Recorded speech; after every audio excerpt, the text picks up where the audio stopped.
Yahobu, Bapak Ibu Pendeta, Sinenge, Majelis dan warga Gereja Amin, ini adalah channel YouTube Sinode Gereja Amin. Karena itu, bagi yang mencintai Gereja Amin, tontonlah, subscribe, like, dan bagikan.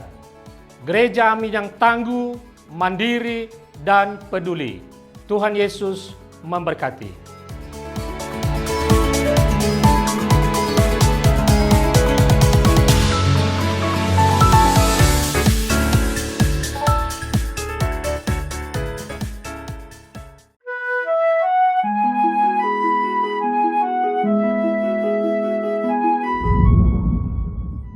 Sahabat YKB yang dikasihi Tuhan, salam jumpa kembali dalam acara Wasiat Kekal, berupa renungan firman Tuhan yang memandu kehidupan kita.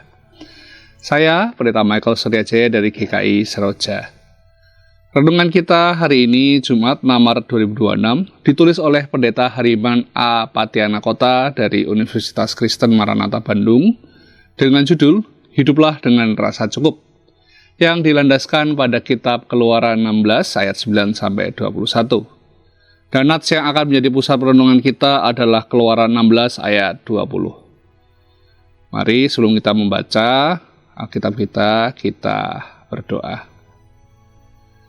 Tuhan, kami datang kepadamu saat ini bersama kami hendak membaca, merenungkan firman-Mu. Tuntunlah kami, tolonglah kami, supaya hati kami terbuka, pikiran kami terbuka, dan kami semakin mengerti akan firman Tuhan. Ini doa kami naikkan dalam nama Putra-Mu yang tunggal, Tuhan kami Yesus Kristus. Amin. Sahabat, saya akan bacakan untuk kita Keluaran 16 ayat 20. Dengarkanlah firman Tuhan. Tetapi ada yang tidak mau mendengarkan Musa dan menyisakannya sampai pagi, sehingga berulat dan berbau busuk. Maka Musa menjadi marah kepada mereka.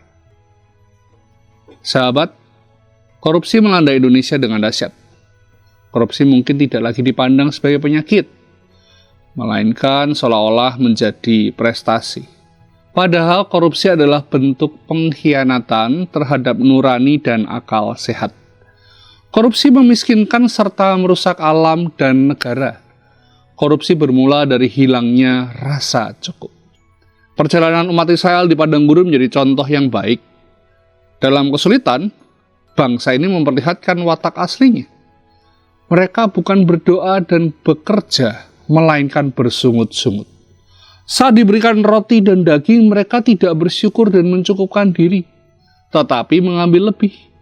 Padahal Musa sudah mengingatkan mereka untuk mengambil sesuai keperluan. Artinya, cukupkan diri sesuai kebutuhan, bukan keinginan. Namun mereka hanya memikirkan diri sendiri, mengambil dan menyimpan hingga yang disimpan itu berulat dan busuk. Menyimpan dengan motivasi memperkaya diri sendiri tidak akan pernah menjadi berkat. Sahabat, kita harus belajar untuk hidup dengan rasa cukup. Jangan memaksakan diri hanya demi terlihat mewah dan tampak kaya di hadapan orang lain. Apalagi sampai melakukan korupsi, mengambil yang bukan hak kita. Jangan ikuti keinginan, sebab keinginan itu tidak pernah terpuaskan. Hal ini akan membebaskan kita dari hasrat korupsi dan keserakahan. Jadi belajarlah mengontrol keinginan dan hiduplah dengan rasa cukup. Mari kita tutup, kita berdoa. Tuhan yang Maha Baik, kami mengucap syukur untuk pengingat bagi kami di pagi ini, di saat ini. Mohon pertolongan-Mu, mohon penyertaan-Mu, untuk kami dapat mengatakan cukup pada diri sendiri. Untuk kami belajar menyadari berkata cukup adalah anugerah dari Tuhan bagi kami, membawa kami memiliki hidup yang berkesadaran, yang juga menjadi berkat bagi sesama kami, bagi alam ciptaan ini. Tuntunlah kami ya Tuhan, tolonglah kami. Ini doa kami naikkan dalam nama Putra-Mu yang tunggal, Tuhan kami, Yesus Kristus. Amin. Demikian renungan kita hari ini. Jangan lupa subscribe, like, dan bagikan kepada sebanyak mungkin orang. Tuhan memberkati.